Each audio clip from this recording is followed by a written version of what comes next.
Hello, my name's Jo O'Sullivan and I'm a sole practitioner, O'Sullivan Family Law, and I specialise in helping people break up as nicely and amicably as possible. And to that end, I am a specialist mediator and I work with other lawyers rather than against them. So the aim is to work in a team with family consultants, financial advisors, pension experts, etc. Anyone we need, including parenting experts, to help the family really separate the best way they can. Sometimes I'm not the best person to help them.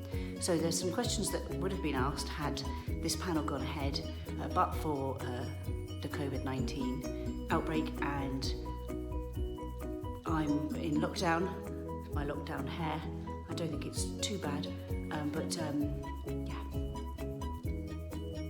Here we go. So, questions, highlights. What are the highlights for me in my practice? Well, I think the highlight is, in particular, being able to work the way I want to. Saying no to court work. I do court work. Inevitably, I'm the respondent on cases, but ultimately, I am not the aggressor, if you like. I turn away most people who contact me because I think there are people out there who like doing that kind of work. I don't particularly. I love being my own boss. I work when I want to, how I want to, and that really suits clients as well as me. I never have to write a memo. I never have to justify myself. I can try things out. Some things work and sometimes they don't. I've been really grateful to my fellow practitioners in Brighton who've, over time, we've really built up something special here. I would say I've helped spearhead that, of course I would, but it's not possible, remember, to collaborate on your own. So I've had lots of help from everyone else. And I remember when I very first set up this sole practitioner's practice, a barrister said to me, "Well, Jo, you can do anything you like." And you know what? I've taken him at his word. Challenges. Well, what are the challenges for me? I think probably because all the responsibility rests with me. Sometimes I find that difficult. I don't think it's any different actually when you're in a firm. It's just that when you're in a firm with lots of other people, you can say to someone, "Oh look, can you do this case? I'm really finding it tough." Instead I rely on the other solicitors that I work with to talk to help me. I have family law supervision, which, if you've never heard of it, is akin to the kind of supervision that social workers would get. And as a mediator I get supervision as well, but rather unusually family lawyers and other lawyers don't get this kind of assistance.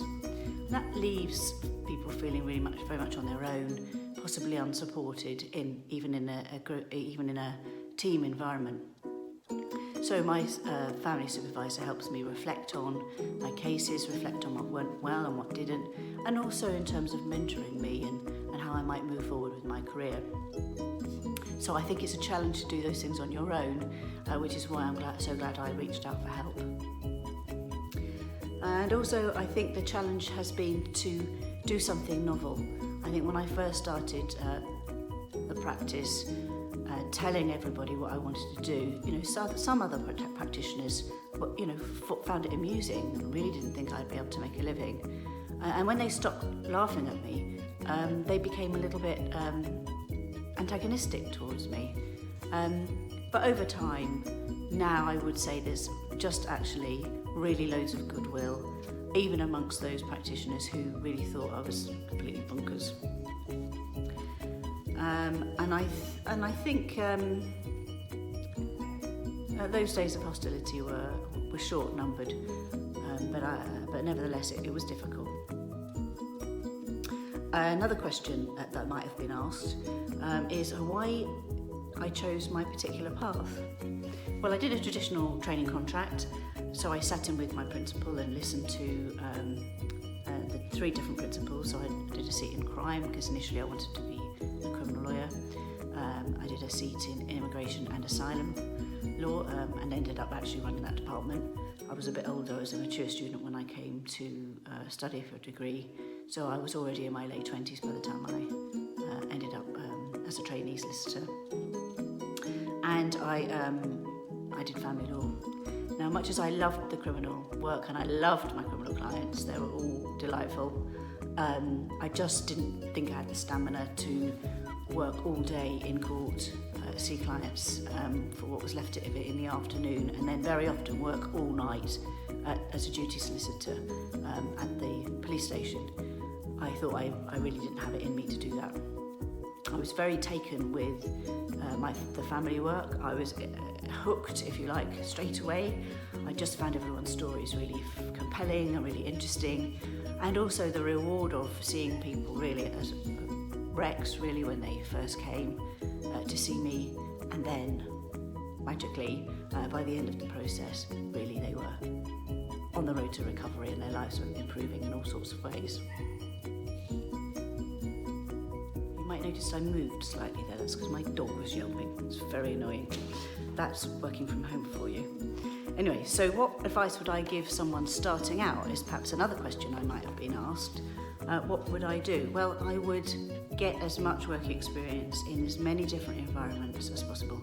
Even if you've absolutely no intention of being an in-house lawyer, go and find out what it's like. For example, I really wanted to be a criminal lawyer, but once I tried the other things, I preferred family work. And also, any experience you're getting is really going to assist you in your future career, because you'll be working with people you don't know. You'll be doing everything possible. Even sitting in with clients is incredibly fruitful. I think I'd also, if it's hard to get work experience, you could try just taking someone out for coffee, just if there's someone you admire, you like their work, or even if there's someone who picks up the phone to you, just see if they'll go out for coffee with you. Ask them for help with your CV, for example, and just really pick their brain. People generally are happy to do that kind of thing. But don't forget there are other avenues as well, so perhaps sit in the magistrates' courts. Certainly, I don't know how things will be after COVID, but sit in with family courts at every level, the Supreme Court. There's all sorts of ways you can get involved and really find out more about the law. Remember, there's other areas of the law that people perhaps don't think of. People got to write the laws, they've got to draft them. If you love drafting, if you love detail, that's somewhere else to go. There's more to this gig than just being a solicitor. Another question for you. I've thought of something else. If you're just starting out, I think being relentless is the key. Really, if you can get yourself some sort of mentor, they can help you really tailor your experience to what you want to do. So I was lucky I had a mentor, and I told her what area of law I wanted to do, that I wanted to work in a community practice, that I wanted to do legal aid in the days when there was legal aid, and essentially she said, well, go and do work experience at the CAB. This was in Reading, Berkshire, and I worked there for 6 weeks. And the manager there just thought I was amazing. Of course, I was a mature student. I was used to working hard. It was the first time I'd ever worked in an office. It was quite an eye-opener for me. And she recommended me to the senior partner, managing partner of the local community practice. And that's how I ultimately got my training contract. I wouldn't have known any of that if someone hadn't pointed the way. Ask for help. People are often very willing and generous with their time and experience. And I think also if I was starting out, I would combine the law or the practice of it with some kind of computer IT knowledge. I think I would probably learn to program. I think I would be at the cutting edge, if I could, of artificial intelligence.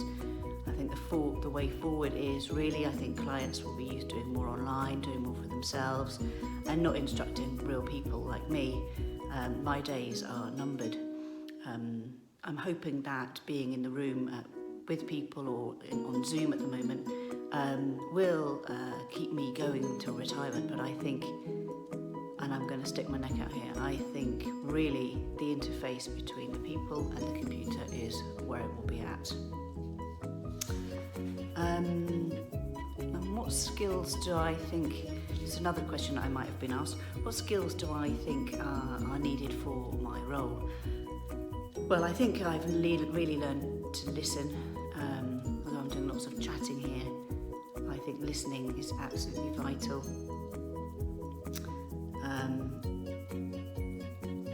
And learning that I don't have all the answers. My clients often know a lot more about what's good for them and their families than I do. Case law be damned.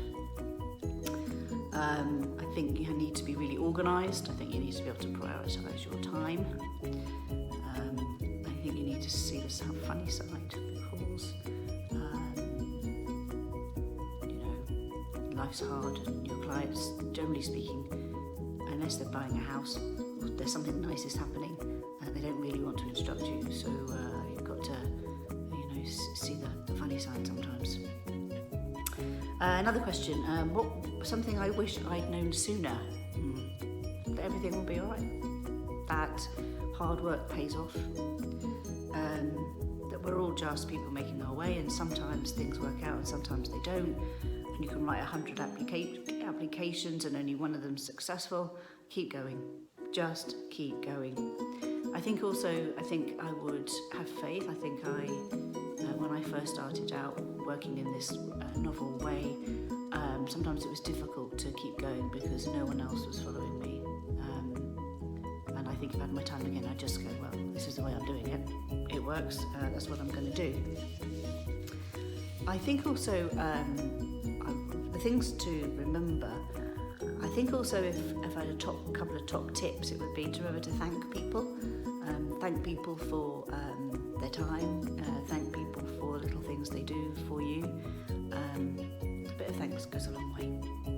Anyway, that's me, Jo O'Sullivan, O'Sullivan Family Law. Best wishes to you all.